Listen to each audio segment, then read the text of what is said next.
గుండెకాయ ఓరుగల్లు గడ్డ మీద వేల కోట్ల రూపాయలతో నేషనల్ హైవేస్ నిర్మించి ఎన్నో సంవత్సరాలుగా కళ్ళుగన్న రైల్వే వ్యాగన్ ఫ్యాక్టరీకి భూమి పూజ చేసి ఇవాళ రేపు తెలంగాణ ప్రజల ఆశీర్వాదంతో భారతీయ జనతా పార్టీ ఇక్కడ గెలిస్తే తప్పకుండా మీ వెంట మేము ఉంటాం. తెలంగాణ అభివృద్ధిలో మేము భాగం పంచుకుంటామనేటువంటి భరోసా ఇవ్వడానికి మాత్రమే పెద్దలు నరేంద్ర మోడీ గారు ఈ ఘట్టం మీద అడుగుపెట్టడం జరిగింది. ఈరోజు ఇక్కడ ఉన్న ప్రజానికం ఒక్కటే కోరుకుంటున్నారు, కేసీఆర్ ప్రభుత్వానికి గద్దె దించాలి. ఆ బాధ్యత భారతీయ జనతా పార్టీ నిర్వహించాలి. దానికి సపోర్టుగా అన్ని రకాల సహాయ సహకారాలు కేంద్ర పార్టీ అందించాలని చెప్పి ఇవాళ ప్రజలు కోరుకుంటా ఉన్నారు. నేషనల్ ఎగ్జిక్యూటివ్ సమావేశం సందర్భంగా స్వయంగా ప్రధానమంత్రి మోడీ గారు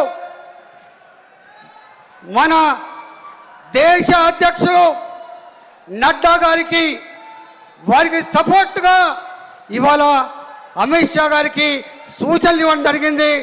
రాబోయే ఎన్నికల్లో 600 అయినా గెలవాల్సింది భారతీయ జనతా పార్టీ మాత్రమే. ఎగరాల్సిన జెండా ఇవాళ కాషాయ జెండా మాత్రమే చెప్పి ఇప్పటికే ఆదేశాలు ఇవ్వడం జరిగింది. ఇక్కడ కొన్ని పత్రికలు కొన్ని ఛానళ్ళు విష ప్రచారం చేస్తూ ఉన్నాయి. బీఆర్ఎస్ బీజేపీ ఒక్కటే అని చెప్పి.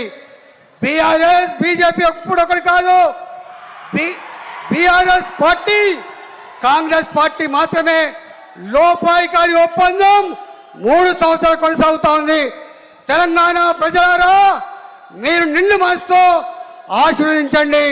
తెలంగాణ బతుకులేందో కన్నీళ్ళేందో తెలిసిన బిడ్డగా మీరు కట్టిన డబ్బు ఏ పాడితో తెలిసిన బిడ్డగా రాబోయే కాలంలో ఇవాళ హామీలు ఇచ్చి మన కళ్ళల్లో మట్టి కొట్టిన కేసీఆర్ ప్రభుత్వాన్ని ఓడించి భారతీయ జనతా పార్టీని మీరు గెలిపించండి.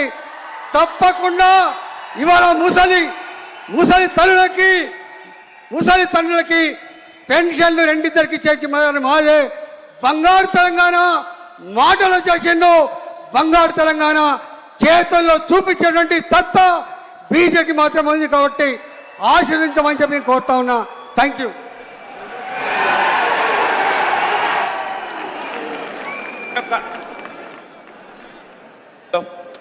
మన యొక్క పూర్వ రాష్ట్ర అధ్యక్షులు కరీంనగర్ పార్లమెంట్ సభ్యులు శ్రీ బండి సంజయ్ కుమార్ గారిని మాట్లాడవలసిందిగా కోరుతున్నాను.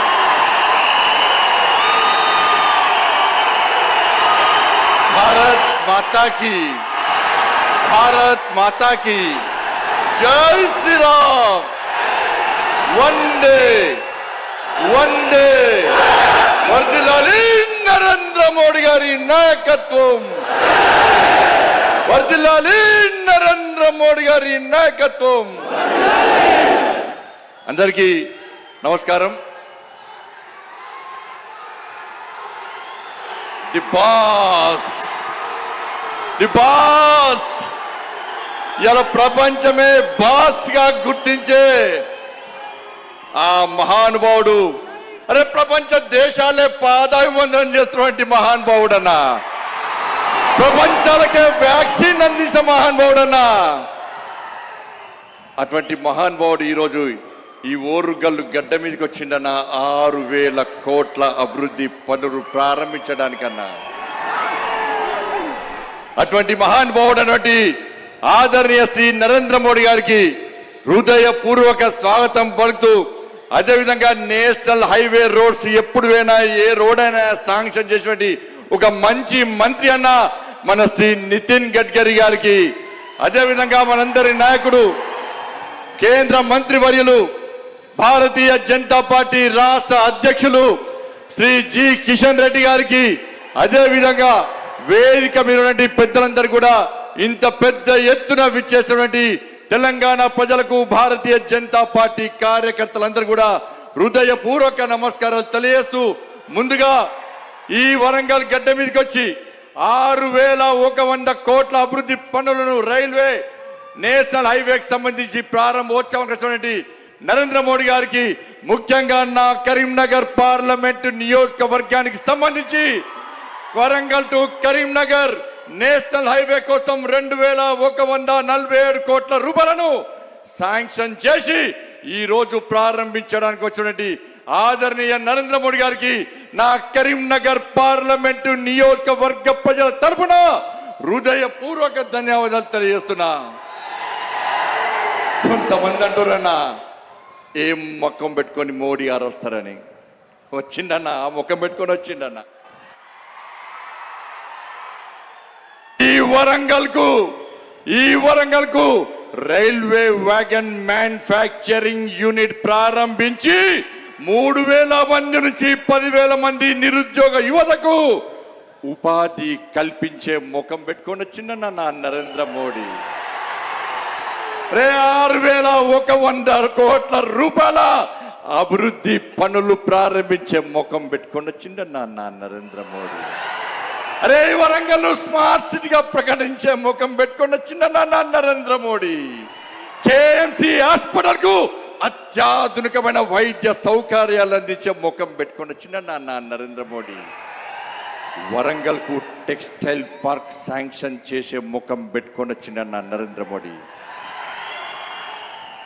ఇలా ఏ ముఖం పెట్టుకొని రాలేదన్న కేసీఆర్? నీ దోస్తే కదన్న మోడీ గారు. ఎందుకు రాలే కేసీఆర్? ముఖం లేదన్న కేసీఆర్ కు. తెలంగాణ రాష్ట్రానికి అన్యాయం జరిగిందని మొత్తుకుంటున్న కేసీఆర్ ఈ రోజు ఈ వేదిక మీదకి వచ్చి నీకు తెలంగాణకు న్యాయం జరగాలి, ఇంకా సంక్షేమ పథకాలు అభివృద్ధి నిధులు కావాలంటే నీకు తెలంగాణ రాష్ట్ర అభివృద్ధి మీద ధ్యాస ఉంటే వచ్చి అడగాలి. మోడీ గారు వస్తే కోవిడ్ వస్తుంది, మోడీ గారు వస్తే జ్వరం వస్తుంది, మోడీ గారు వస్తే చాలా బిజీలు అన్న. అందుకైనా ఇలా మోడీ గారికి ఒక్కసారి, అంత మహానుభావుడికి ఒక్కసారి అందరూ లేచి ఒక్క నిమిషం పాటు జై మోడీ అని నిలిస్తే ఇలా ప్రగతి భవన్ లో ఉన్న కేసీఆర్ చెవులు బద్దలు కావాలన్నా, చెవులకి రక్తం కావాలన్నా. జై మోడీ, జై మోడీ, జై మోడీ. కూర్చోండి అన్న. ఎలా రాష్ట్ర అధ్యక్షుడిగా నాకు మా కేంద్ర నాయకత్వం జేపీ నడ్డా గారు నాకు అవకాశం కల్పించారన్న. 2 సార్లు అర్బన్ బ్యాంక్ డైరెక్టర్ గా పార్టీ పోటీ చేసి గెలిపించే అవకాశం కల్పించిందన్న. 2 సార్లు కార్పొరేటర్ గా భారతీయ జనతా పార్టీ కమలం పువ్వు గుర్తు మీద పోటీ చేసే అవకాశం కల్పించిందన్న. 2 సార్లు ఎమ్మెల్యేగా పోటీ చేసే అవకాశం కల్పించిందన్న. ఎంపీగా పోటీ చేసి గెలిపించిందన్న. నా పార్టీ కార్యకర్తలు పార్టీ భారతీయ జనతా పార్టీ రాష్ట్ర అధ్యక్షునిగా నాకు బాధ్యతల పేపిన జాతీయ నాయకత్వం శిరస్సు వంచి దండాలు పెడుతున్నా. భారతీయ జనతా పార్టీ జెండాను మోసిన భుజమన్న ఇది. 150 కోట్ల మందికి భరోసా ఇచ్చే ఒక మహానుభావుడు ఈ భుజాన్ని తడితే ఏ విధంగా అనుభూతి అడుగురన్నా. ఈ భుజాన్ని అడుగుతూ చేస్తుందన్న అనుభూతి ఏందో. అటువంటి మహానుభావుడు అన్న. నేను కూడా చాలా సందర్భం అనుకునేవాడిని ఇట్లా కూర్చున్నప్పుడు, ఒక్కసారి మోడీ గారు చూసి దగ్గరను చూడాలి ఒక్కసారి అనుకున్నా. ఒక్కసారి మోడీ గారి నోటి నుంచి సంజయ్ అని ఎప్పుడు అంటారా అనుకున్నా. కానీ నా కరీంనగర్ ప్రజలు ఎంపీగా గెలిపించిరన్న. దండాలన్నా కరీంనగర్ ప్రజలకు. మా జాతీయ నాయకత్వం రాష్ట్ర అధ్యక్షునిగా చేసిందన్నా. ఇలా మోడీ గారు గుర్తించిరన్న, భుజాన్ని తట్టినన్న, బండి అన్నాడన్నా. ఇంతకంటే అదృష్టం ఏమొద్దన్నా. ఇది పూర్వజన్మ సుకృతమన్నా. ఈ జన్మకి చాలన్నా, వేరే వద్దన్నా. అటువంటి అవకాశం కల్పిస్తున్న పార్టీ నాయకులకు, జాతీయ నాయకులకు, జేపీ నడ్డా గారికి ఇంతవరకు ప్రోత్సాహం అందించిన మీ అందరికీ, కార్యకర్తలకు, ప్రజలందరూ కూడా హృదయపూర్వక ధన్యవాదాలు తెలియజేస్తూ రాబోయే రోజుల్లో శ్రీ జి కిషన్ రెడ్డి గారి నేతృత్వంలో ఈ తెలంగాణ రాష్ట్రంలో కేసీఆర్ గడియలు బద్దలు కొడతాం. ఈ కుటుంబ అవినీతి పాలన అంతమొందిస్తాం. ఈ తెలంగాణ రాష్ట్రంలో మోడీ రాజ్యం, రామరాజ్యం, కాషాయపు రాజ్యం వచ్చేవారు కూడా అందరూ కష్టపడి పనిచేయాల్సిందిగా మీ అందరికీ విజ్ఞప్తి చేసి ముగిస్తాను. భారత్ మాతా కీ, భారత్ మాతా కీ, నరేంద్ర మోడీ గారి నాయకత్వం. జై శ్రీరామ్, జై తెలంగాణ.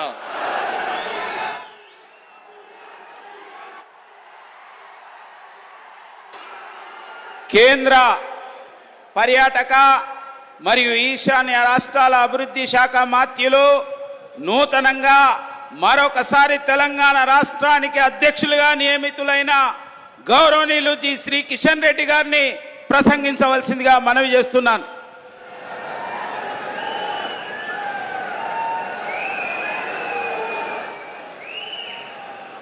భారత్ మాతా కీ, నరేంద్ర మోడీ గారి నాయకత్వం, భారతీయ జనతా పార్టీ. వేదిక మీద ఉన్నటువంటి ప్రపంచ నాయకుడు, వరల్డ్ పాపులర్ లీడర్,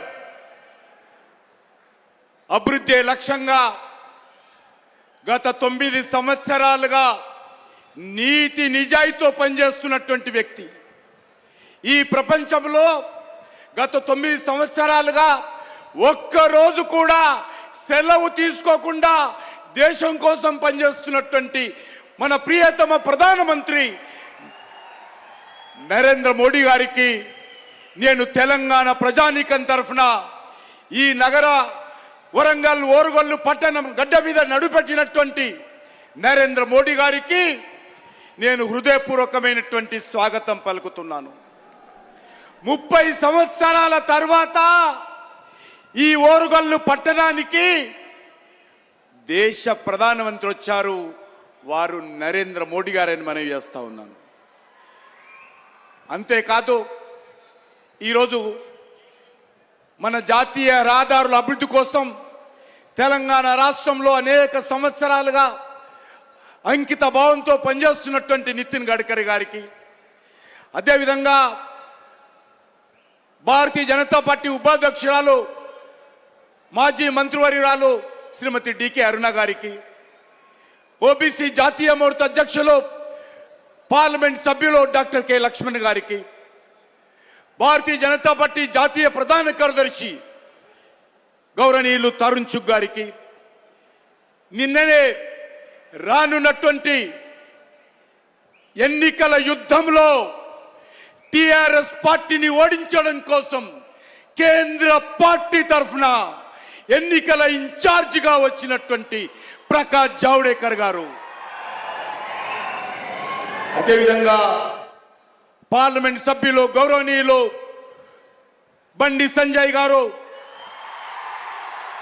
పార్లమెంట్ సభ్యులు గౌరవనీయులు ధర్మపురి అరవింద్ గారు, పార్లమెంట్ సభ్యులు గౌరవనీయులు బాపు గారు, అదేవిధంగా వేదిక మీద ఉన్నటువంటి జాతీయ నాయకులు, వేదిక మీద ఉన్నటువంటి రాష్ట్ర నాయకులు, వేదిక మీద ఉన్నటువంటి వివిధ జిల్లాల అధ్యక్షులు, పెద్ద సంఖ్యలో వర్షం ఉన్నప్పటికీ ఉదయమే తెల్లవారుజామున లేచి ఈ దేశ ప్రధానమంత్రిని చూడాలి, మా నాయకుడిని చూడాలని గ్రామాల నుంచి వచ్చినటువంటి వేలాది ప్రజానీకానికి నేను ఈ సందర్భంగా భారతీయ జనతా పార్టీ తెలంగాణ శాఖ తరఫున హృదయపూర్వకమైనటువంటి స్వాగతం పలుకుతా ఉన్నాను. ఈరోజు నేను ఉదయమే లేఖను చూశాను. ప్రధానమంత్రి గారి కార్యక్రమాన్ని కొంతమంది ఇక్కడ ఉన్నటువంటి అధికార పార్టీ బైకాట్ చేస్తున్నామని చెప్పారు. అయ్యా కేసీఆర్ గారు, మీరు ఈరోజు తెలంగాణ ప్రజలకు చెప్పాలి ఎందుకు బహిష్కరిస్తున్నారు. ఈరోజు ఆయన చెప్పాల్సినటువంటి అవసరం ఉంది. ఈ యొక్క వరంగల్ పట్టణంలో 3000 మందికి పైగా ఉద్యోగాలు వస్తాయి. రైల్వే మ్యానుఫ్యాక్చరింగ్ యూనిట్ పెడుతుంటే దానికి వ్యతిరేకంగా మీరు బైకాట్ చేస్తున్నారని చెప్పాల్సిన అవసరం ఉంది. జాతీయ రహదారుల ద్వారా ఈ తెలంగాణ అభివృద్ధి కోసం నరేంద్ర మోడీ గారి నాయకత్వం అనేక రకాల ప్రారంభోత్సవాలు చేయడానికి వస్తే మీరు ఈరోజు బైకాట్ చేస్తున్నారని చెప్పాల్సినటువంటి అవసరం ఉంది. అయ్యా కేసీఆర్ గారు, మిమ్మల్ని మనవి చేస్తా ఉన్నాను. ఈరోజు రామగుండంలో 6,000 కోట్ల పైచిలుకుతో ఎరువుల ఫ్యాక్టరీ పెట్టినందుకు మీరు బైకాట్ చేస్తున్నారా చెప్పాల్సినటువంటి అవసరం ఉంది. హైదరాబాద్ నగరం నుంచి ఈరోజు 2 వందే భారత ట్రైన్లు ప్రారంభించడానికి వస్తే మీరు బైకాట్ చేస్తున్నారని అడుగుతా ఉన్నాను. ఈ రాష్ట్రంలో ఎవరినైనా బైకాట్ చేయాలంటే ముందుగా కల్వకుంట్ల కుటుంబాన్ని బైకాట్ చేయాలి. ఈ రాష్ట్రంలో నేను కాపల కుక్కగా ఉంటా, నాకు ముఖ్యమంత్రి పదవి లేదని దళితులకు మోసం చేసినందుకు దళిత సమాజం అంతా కూడా కల్వకుంట్ల కుటుంబాన్ని బహిష్కరించబోతుంది, బైకాట్ చేయబోతుందని మనం చేస్తున్నాం. దళితులకు గిరిజనులకు 3 ఎకరాల స్థలం ఇస్తానని ఇవ్వకుండా దళితులను గిరిజనులను మోసం చేసినందుకు తెలంగాణ దళిత సమాజము, తెలంగాణ గిరిజన సమాజము కల్వకుంట్ల కుటుంబాన్ని, కేసీఆర్ ను బహిష్కారం చేసే రోజు ఎంతో దూరం లేదని మనం చేస్తా ఉన్నాను. అంతేకాదు ఈరోజు నిరుద్యోగ యువకులకు నెలకు 3,016 రూపాయలు ఇస్తానని చెప్పి, నిరుద్యోగ బిస్తుని ఇస్తానని చెప్పి ప్రకటించి మోసం చేసినందుకు తెలంగాణ నిరుద్యోగ యువత కేసీఆర్ ను కల్వకుంట్ల కుటుంబాన్ని త్వరలో బహిష్కరించబోతుంది, బైకాట్ చేయబోతుంది. మిమ్మల్ని ఈరోజు టిఎస్ పబ్లిక్ సర్వీస్ కమిషన్ ఆధ్వర్యంలో 30 లక్షల మంది నిరుద్యోగులు ఎంతో కష్టపడి అప్పులు చేసి పరీక్షలు రాస్తే మీ చేతకనతనంతో, మీ అవినీతి కారణంగా ఈరోజు public service commission paper leak అయి లక్షలాది మంది నిరుద్యోగ జీవితాలలో నిప్పులు పోసిన మిమ్మలను తెలంగాణ నిరుద్యోగ యువత బహిష్కారం చేయబోతుందని మనం చేస్తా ఉన్నాను. అంతేకాదు ఈరోజు ఈ యొక్క మతోన్మాద సంస్థ అయినటువంటి మజ్లిస్ పార్టీకి పెంచి పోషించినందుకు ఈరోజు తెలంగాణలోని యువత మిమ్మల్ని బహిష్కారం చేయబోతుందని మనం చేస్తా ఉన్నాను. అంతేకాదు ఈరోజు ఈ రాష్ట్రంలో మీరు రైతులకు ఉచితంగా ఎరువులు ఇస్తామన్నారు. అయ్యా కేసీఆర్ గారు, భగవంతుడు మిమ్మల్ని అందుకే పుట్టించారని చెప్పారు కదా, ఏమైనా ఎరువులను అడుగుతా ఉన్నాను, ఉచిత ఎరువులు ఎందుకు ఇవ్వలేదు? కాబట్టి మిమ్మల్ని తెలంగాణ రైతులు తప్పకుండా బైకాట్ చేస్తారని మనం చేస్తా ఉన్నాను. ఈరోజు కేసీఆర్ గారు, మీరు ఈరోజు ఈ యొక్క తెలంగాణ రాష్ట్రంలో ఈ యొక్క రైతుల అప్పులు మాఫీ చేస్తామన్నారు. ఇంతవరకు చేయనందుకు తెలంగాణ రైతులు మిమ్మల్ని బైకాట్ చేస్తారు. ఎవరిని బైకాట్ చేస్తావు కేసీఆర్? తెలంగాణ సమాజము నిన్ను, నీ కుటుంబాన్ని వచ్చేటంటే ఎన్నికల్లో ఓడించి మిమ్మల్ని ఫామ్ హౌస్కి పరిమితం చేసే రోజు ఎంతో దూరం లేదని మనం చేస్తా ఉన్నాను. నరేంద్ర మోడీ గారి నాయకత్వంలో ఈరోజు మా పోరాటం కొనసాగుతుంది.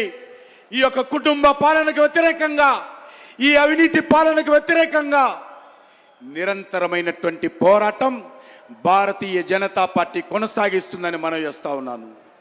అంతేకాదు ఈరోజు చాలా మంది తప్పుడు ప్రచారం చేస్తా ఉన్నారు. బీఆర్ఎస్ పార్టీ, టీఆర్ఎస్ పార్టీ ఒకటని ప్రచారం చేస్తా ఉన్నారు. ఈరోజు బీజేపీ ఒకటని ప్రచారం చేస్తా ఉన్నారు. కానీ మనం చేస్తా ఉన్నాను, ఈ రాష్ట్రంలో టీఆర్ఎస్ పార్టీ, ఇప్పుడున్నటువంటి బీఆర్ఎస్ పార్టీ కావచ్చు, కాంగ్రెస్ పార్టీ కావచ్చు, ఈ 2 పార్టీలు ఎన్నికల్లో పొత్తు పెట్టుకొని ఎన్నికల్లో గెలిచి ఢిల్లీలో ఇక్కడ అధికారంలో ఉన్నటువంటి చరిత్ర మీ 2 పార్టీలది, భారతీయ జనతా పార్టీ కాదని మనం చేస్తా ఉన్నాం. ఏ రోజు కూడా మేము కాంగ్రెస్తో కానీ, ఏ రోజు కూడా బీఆర్ఎస్తో కానీ భారతీయ జనతా పార్టీ కలవదు. భారతీయ జనతా పార్టీ 2 పార్టీలకు వ్యతిరేకంగా పోరాటం కొనసాగిస్తాము. ఈ 2 పార్టీలు కూడా కుటుంబ పార్టీలు, ఈ 2 పార్టీలు కూడా అవినీతి పార్టీలు. ఈ 2 పార్టీల డిఎన్ఏ ఒకటే. ఈ 2 పార్టీలు బొమ్మ బస్తూరు పార్టీలు. ఈ 2 పార్టీలు దొందే. ఈ రెండు పార్టీలు తెలంగాణ నుంచే కాదు యావత్ దేశంలో కూడా ఈ రెండు పార్టీలకు భవిష్యత్తు ఉండకూడదని మనం చేస్తా ఉన్నాను. ఈ రెండు పార్టీలకు బుద్ధి చెప్పాల్సినటువంటి అవసరం ఉంది. ఈరోజు తెలంగాణ సమాజాన్ని కోరుతా ఉన్నాను. కాంగ్రెస్ కోటేసిన అదేవిధంగా బీఆర్ఎస్ కోటేసిన ఈ రెండు పార్టీలు కూడా తెలంగాణకు అన్యాయం చేసినట్టే అని మనం చేస్తా ఉన్నాను. ఈ రెండు పార్టీలకు ఎవరు ఓటేసినా ఈ కాంగ్రెస్ పార్టీ బీఆర్ఎస్ పార్టీ రెండు ఒకటే అని ఈ సందర్భంగా మనం చేస్తున్నాను. అంతేకాదు ఈ రాష్ట్రంలో కాంగ్రెస్ పార్టీ టిఆర్ఎస్ పార్టీ ఈ రెండు పార్టీలు కూడా ఎంఐఎం పార్టీని పెంచి పోషించినటువంటి పార్టీలే. ఈ రెండు పార్టీలు కూడా ఎంఐఎంతో జీ హుజూర్ అంటూ సలాములు చేసేటువంటి పార్టీలు కాంగ్రెస్ పార్టీ బీఆర్ఎస్ పార్టీ. ఈ రెండు పార్టీలను కూడా ఖచ్చితంగా రానున్న రోజుల్లో ఓడించాల్సిన అవసరం ఉంది. మతోన్మాదాన్ని పెంచి పోషించేటువంటి ఎంఐఎం పార్టీ, రౌడీయిజాన్ని గుండాయిజాన్ని పెంచి పోషించేటువంటి బీఆర్ఎస్ పార్టీని రానున్న రోజుల్లో ఖచ్చితంగా ఓడించాల్సిన అవసరం ఉంది. ఒకటే మనవి చేస్తా ఉన్నాను, ఎవరు వద్దన్నా ఎవరు కాకున్నా ఈరోజు తెలంగాణ సమాజము ఈ యొక్క తెలంగాణలో కల్వకుంట కుటుంబం పోవాలి, టిఆర్ఎస్ పోవాలి, భారతీయ జనతా పార్టీ రావాలి, నరేంద్ర మోడీ గారి నాయకత్వంలో ఈ రాష్ట్రం కూడా అభివృద్ధి జరగాలి. భారతీయ జనతా పార్టీ రానున్నటువంటి ఎన్నికల్లో గెలవకపోతే తెలంగాణలో జీతాలు ఇచ్చే పరిస్థితి ఉండదు. తెలంగాణలో సంక్షేమ కార్యక్రమాలు కొనసాగించే అవకాశం ఉండదు. ఎందుకంటే కేసీఆర్ ప్రజాధనాన్ని దోపిడీ చేసి ఈ తెలంగాణ రాష్ట్రాన్ని దివాలా తీయించాడు. కాబట్టే మీ అందరినీ కోరుతా ఉన్నాను, ఈరోజు ఖచ్చితంగా ఎవరు వద్దన్నా ఎవరు కాదన్నా ఎవరు బాధపడినా నేను ఈ సందర్భంగా మనవి చేస్తున్నాను, మేము ఖచ్చితంగా కల్వకుంట కుటుంబానికి వ్యతిరేకంగా పోరాటం చేస్తాము. నరేంద్ర మోడీ గారి ఆశీస్సులతో ఈరోజు కేసీఆర్ కుటుంబాన్ని ఫామ్ హౌస్కి పరిమితం చేస్తామని ఈ సందర్భంగా మనవి చేస్తూ నేను మరొకసారి నా తల్లి, నాకు జన్మనిచ్చినటువంటి తల్లి 9 మాసాలు ముంచి నన్ను పెంచి పెద్ద చేసి ఉండొచ్చు. కానీ గత 40 సంవత్సరాలుగా అన్నీ తానే భారతీయ జనతా పార్టీలో మీలాగా ఒక సాధారణ కార్యకర్తగా నేను చేరినప్పుడు హక్కున చేర్చుకొని ఈరోజు కేంద్ర మంత్రిగా లేక అనేక 4 సార్లు భారతీయ జనతా పార్టీ రాష్ట్ర అధ్యక్షుడిగా, యువ మోర్చా జాతీయ అధ్యక్షులుగా, పార్టీకి ప్రజలకు 3 సార్లు ఎమ్మెల్యేగా పార్టీకి ప్రజలకు సేవ చేసేటువంటి అవకాశము కార్యకర్తల శ్రమ ద్వారా, పార్టీ నాయకుల ఆశీస్సుల ద్వారా, ప్రజల యొక్క ఆశీస్సుల ద్వారా నేను ఈరోజు పెరిగాను. కాబట్టి ఖచ్చితంగా నా లక్ష్యం ఒకటే, ఈ తెలంగాణ రాష్ట్రంలో భారతీయ జనతా పార్టీ కాషాయ జెండా ఎగరడమే ఏకైక లక్ష్యంగా ఇక్కడ ఉన్నటువంటి నాయకులందరం కూడా సమిష్టిగా ఇక్కడ ఉన్నటువంటి కార్యకర్తలను కడుపులో పెట్టుకొని కార్యకర్తల కండగా ఉంటూ ఈ రాష్ట్రంలో కాషాయ జెండా ఎగరవేయడమే ఏకైక లక్ష్యంగా ఏదైతే నరేంద్ర మోడీ గారు, ఏదైతే పార్టీ అధ్యక్షులు జాతీయ అధ్యక్షులు నడ్డా గారు, వేదిక మీద ఉన్నటువంటి పార్టీ నాయకులు ఏ అయితే మనందరి మీద బాధ్యత పెట్టారో, ఏ విశ్వాసంతో అయితే ఇక్కడ తెలంగాణలో బీజేపీ జెండా ఎగరాలని, తెలంగాణ అసెంబ్లీ పైన కమలం పువ్వు జెండా ఎగరాలని ఏదైతే లక్ష్యంతో మన ముందు బాధ్యత పెట్టారో, మనస వాచ ఆ శ్రీరామచంద్రుడి సాక్షిగా, ఆ సీతమ్మ సాక్షిగా,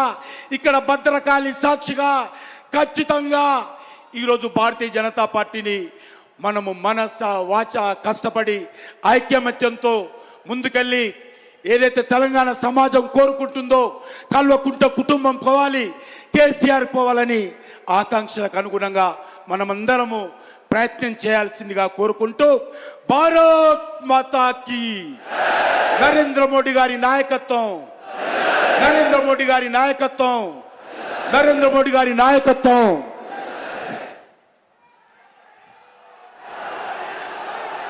मोदी भारत माता की our honorable prime minister of india our superstar world leader Shri Narendra Modi ji को मैं अनुरोध कर रहा हूं इस विशाल सभा के संबोधित करने के लिए।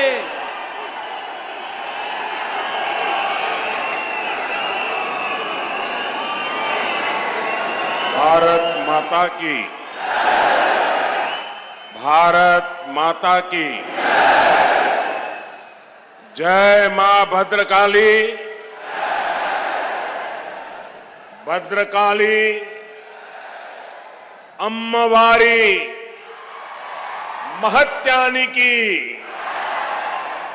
सम्मक्का सारलम्मा पौरुषानिकी रानी रुद्रमा पराक्रमानिकी प्रख्याति गाचिना वरंगल को रावणम संतोषंगा उंदी।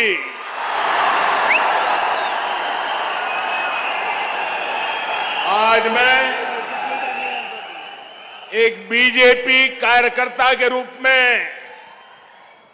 वारंगल में आप सबके बीच आया हूं। ये क्षेत्र जनसंघ के जमाने से ही हमारी विचारधारा का मजबूत किला हुआ करता है। जब संसद में बीजेपी की सिर्फ 2 सीटें थी तब हनुमान कांडा से श्री जंगा रेड्डी जी सांसद हुआ करते थे। आज बीजेपी दुनिया का सबसे बड़ा राजनीतिक दल है, तो इसमें तेलंगाना की इस धरती की बहुत बड़ी भूमिका है। मुझे खुशी है कि अब यहां बीजेपी का निरंतर विस्तार हो रहा है। 2021 में यहां के म्युनिसिपल कॉरपोरेशन के चुनाव में बीजेपी अपने प्रभाव का ट्रेलर दिखा चुकी है। इतनी बड़ी संख्या में आप यहां पहुंचे हैं, इसका संदेश साफ है। अब विधानसभा चुनावों में बीजेपी यहां बीआरएस और कांग्रेस दोनों का पत्ता साफ करने जा रही है। साथियों, यहां आने से पहले मुझे तेलंगाना के विकास से जुड़े हजारों करोड़ रुपए का प्रोजेक्ट का शिलान्यास करने का अवसर मिला है। इनसे इस क्षेत्र में सुविधा तो बढ़ेगी ही, रोजगार के भी नए अनेक अवसर बनेंगे। पिछले 9 वर्षों में केंद्र की बीजेपी सरकार ने तेलंगाना के विकास के लिए पूरी शक्ति से काम किया है। आज तेलंगाना में करीब 36,000 करोड़ रुपए के नेशनल हाईवे प्रोजेक्ट पर काम चल रहा है। 2014 में तेलंगाना के लिए जो रेल बजट था, आज उसका 17 गुना 17 टाइम अधिक रेल बजट तेलंगाना के पास है। भाजपा का लक्ष्य यही है, तेलंगाना विकसित बने, तेलंगाना भारत को विकसित बनाए। साथियों, भारत की आत्मनिर्भरता में तेलंगाना की भूमिका बहुत बड़ी है। जब भारत ने तय किया है कि हम कोरोना की वैक्सीन, भारत की अपनी वैक्सीन बनाएंगे, तो तेलंगाना के लोगों ने आगे बढ़कर अपना दायित्व निभाया।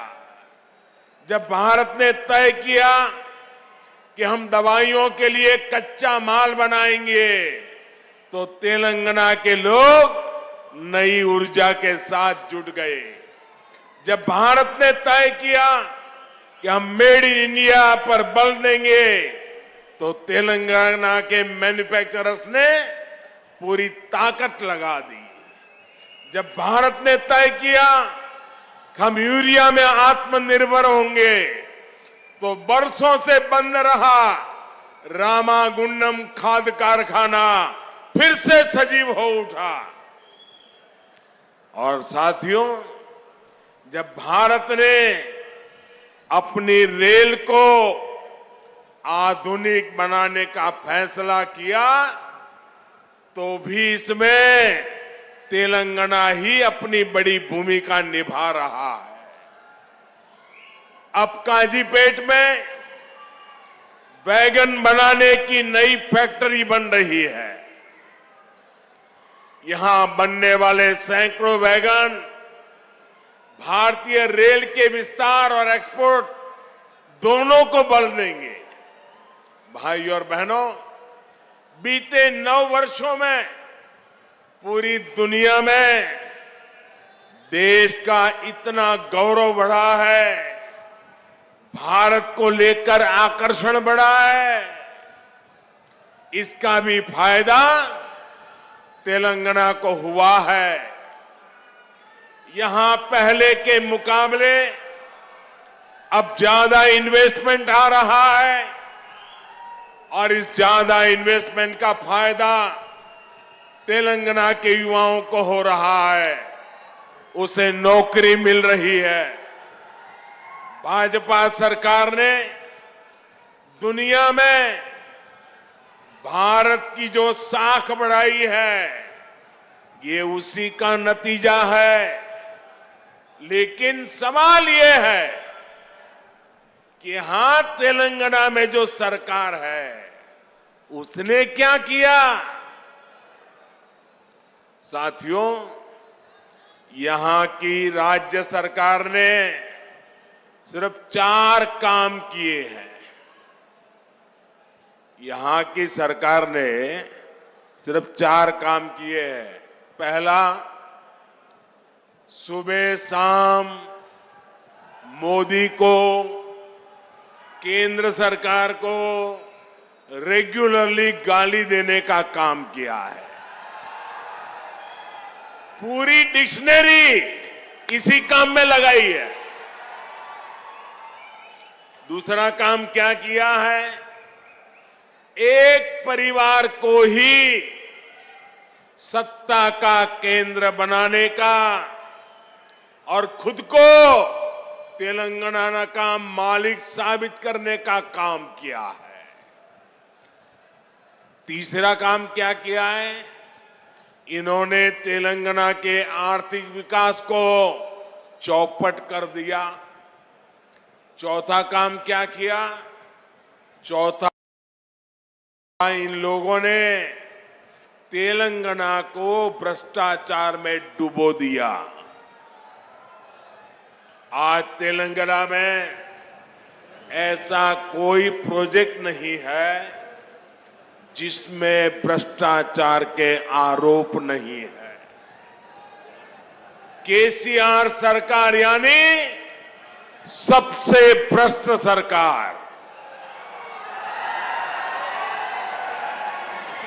और देखिए खेल, अब तो दिल्ली तक इनके भ्रष्टाचार के तार फैल गए हैं।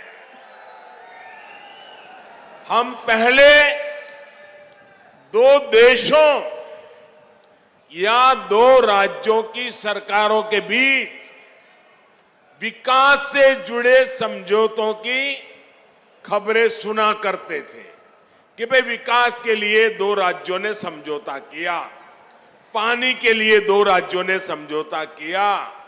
ऐसी खबरें आती थी, लेकिन ये पहली बार हुआ है जब दो राजनीतिक दलों और दो राज्य सरकारों के बीच भ्रष्टाचार की डील के आरोप लगे हैं।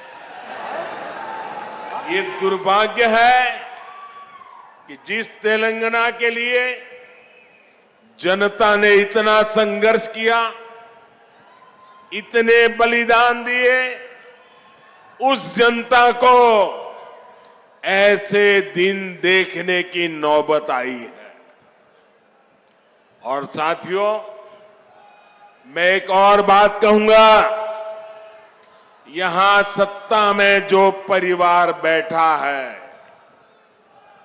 जो करोड़ों को घोटालों में लिप्त है, जिस पर जांच एजेंसियों का शिकंजा लगातार कस रहा है, जिसकी पोल तेलंगाना के लोगों के सामने खुल चुकी है, वो परिवार अब तेलंगाना की जनता को गुमराह करने के लिए, माइंड डाइवर्ट करने के लिए नए नए हथकंडे अपना रहे हैं। आपको इन हथकंडों से, इनकी चालबाजियों से सावधान रहना है।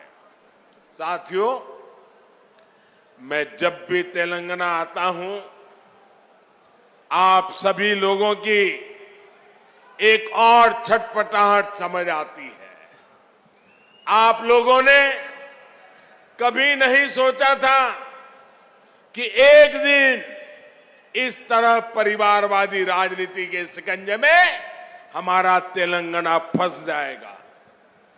परिवारवादियों को सिर्फ अपने बच्चों, अपने बेटे बेटियों के भविष्य की चिंता होती है। उन्हें देश के, तेलंगाना के दूसरे बच्चों का भविष्य बर्बाद होने से कोई फर्क नहीं पड़ता। और देश के लोगों को, तेलंगाना के लोगों को एक और बात भी नोट करनी होगी। ये जितनी भी परिवारवादी पार्टियां हैं, उनकी नींव भ्रष्टाचार पर खड़ी होती है। परिवारवादी कांग्रेस का भ्रष्टाचार पूरे देश ने देखा है। परिवारवादी बीआरएस का भ्रष्टाचार पूरा तेलंगाना देख रहा है। कांग्रेस हो या बीआरएस, दोनों ही तेलंगाना के लोगों के लिए घातक है। इन दोनों से ही तेलंगाना के लोगों को बचकर रहना है। साथियों, किसी भी जनप्रतिनिधि के लिए सबसे बड़ा पाप होता है अपनी जनता का भरोसा तोड़ना। और यहां की राज्य सरकार ने तेलंगाना के लोगों का भरोसा चकनाचूर करने का पाप किया है। कितनी सारी उम्मीदें लगाई थी आप लोगों ने, लेकिन हर उम्मीद को तेलंगाना सरकार ने तोड़कर रख दिया। यहां की सरकार अच्छी तरह जानती है कि पिछले 9 साल में उसने तेलंगाना के लोगों को सिर्फ और सिर्फ धोखा दिया है। उसने राज्य में एक के बाद एक भर्ती घोटाले करके यहां के युवाओं के साथ विश्वासघात किया है। तेलंगाना आंदोलनों के वो दिन मैं कभी भूल नहीं सकता। कितनी बड़ी बड़ी बातें कही गई थी कि हम यहां लाखों भर्तियां करेंगे, युवाओं को सरकारी नौकरी देंगे, लेकिन आपको इन लोगों ने सिर्फ और सिर्फ झूठ ही दिया है।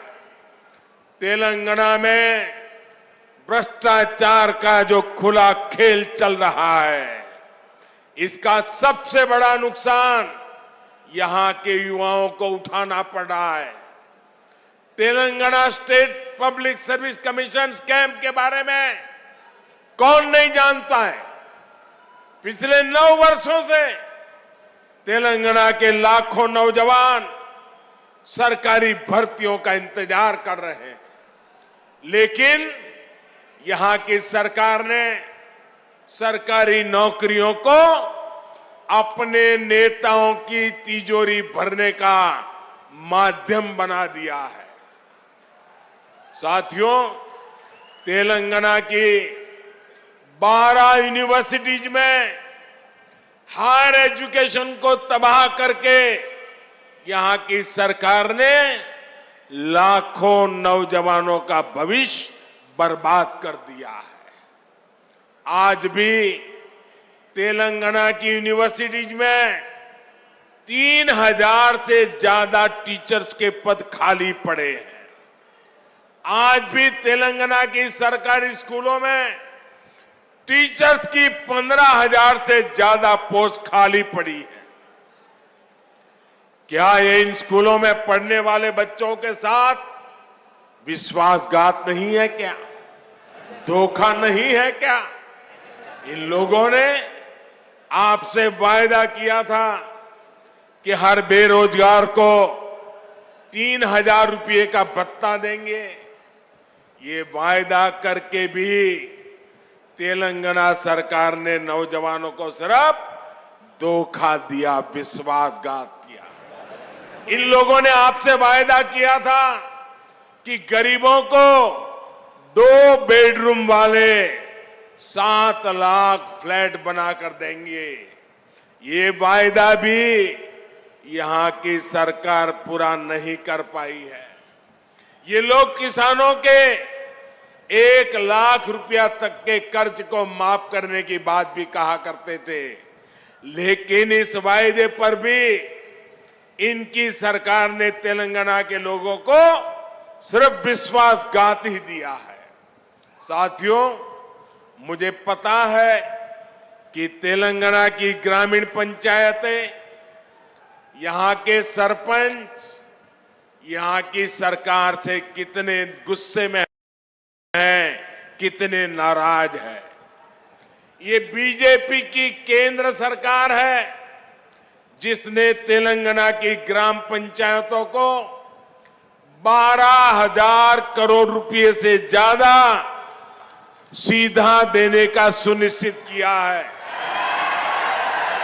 यहां की ग्राम पंचायतें ज्यादातर काम सेंट्रल फंड से ही करा रही है। केसीआर सरकार यहां ग्राम पंचायतों के सामने लगातार मुश्किल खड़ी कर रही है। इसलिए तेलंगाना की हजारों पंचायतें भी अब यहां की परिवारवादी सरकार को पटखनी देने का इरादा कर चुकी है। साथियों, बीजेपी सरकार ग्रामीण अर्थव्यवस्था को मजबूत करने के लिए गांवों में ज्यादा से ज्यादा खर्च कर रही है। पैडी प्रोक्योरमेंट के माध्यम से यहां के धान किसानों को पिछले 9 साल में 1,30,000 करोड़ रुपए से ज्यादा दिए गए। मनरेगा के तहत तेलंगाना के गांवों में करीब करीब 25,000 करोड़ रुपए का काम कराया गया है।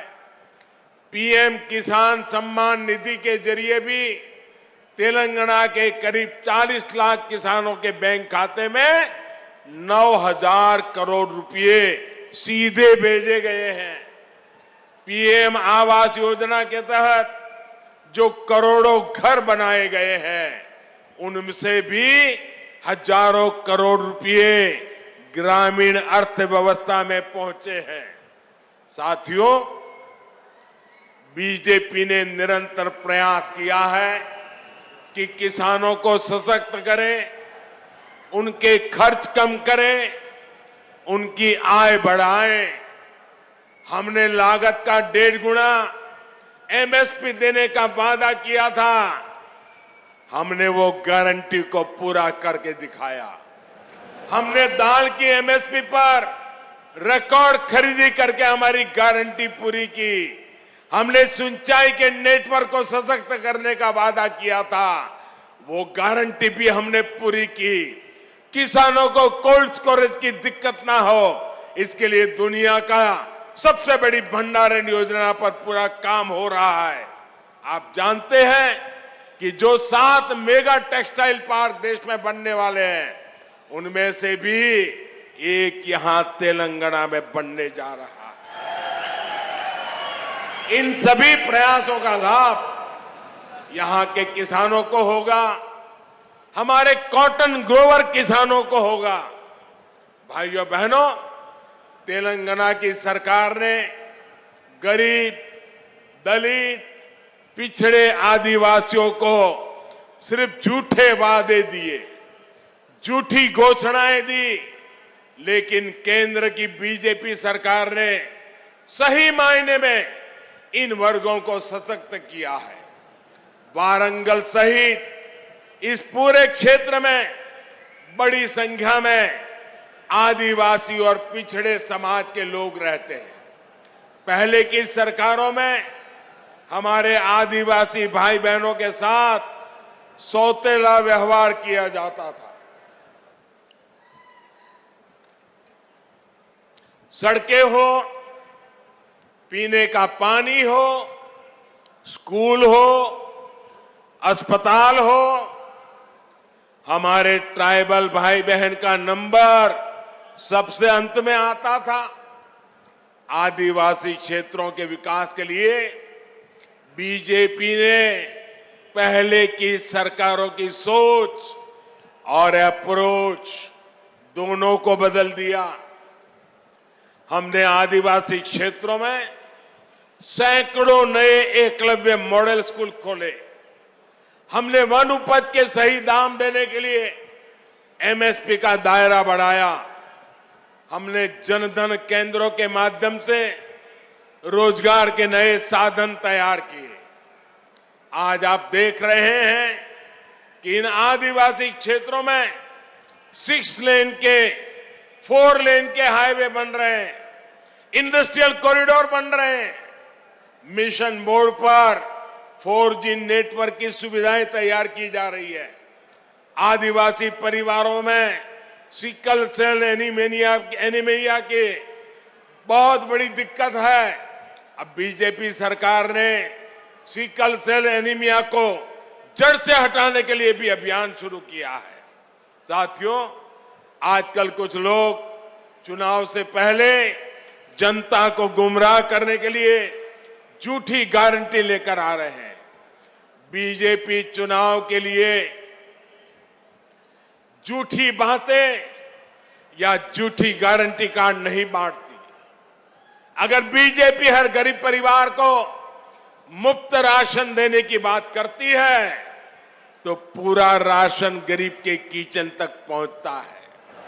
बीजेपी अगर आयुष्मान भारत कार्ड देती है, तो 5 लाख रुपए तक का मुफ्त इलाज हर गरीब परिवार को मिलने लगता है। अगर बीजेपी घर घर टॉयलेट बनाने का अभियान शुरू करती है, तो हर गरीब, दलित, पीड़ित, पिछड़े आदिवासी के घर तक सुविधा पहुंचती है। अगर बीजेपी गरीब परिवार की बहनों को नल से जल देने का भरोसा देती है, तो ये काम पूरा करके भी दिखाती है। तेलंगाना की जनता ये सब कुछ अनुभव कर रही है। इसलिए आज तेलंगाना की आकांक्षा है, आज तेलंगाना की आशा अपेक्षा है, अब की बार बीजेपी सरकार, अब की बार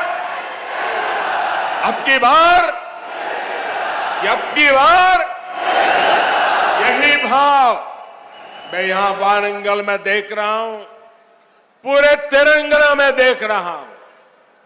भाइयों बहनों, ये बड़ी संख्या में आपकी मौजूदगी हैदराबाद में उस परिवार की नींद हराम कर रही है। और मैं देख रहा हूं अब तेलंगाना के लोगों ने भाजपा की सरकार बनाने का फैसला कर लिया है। मैं फिर एक बार आप सबको बहुत बहुत शुभकामनाएं देता हूं।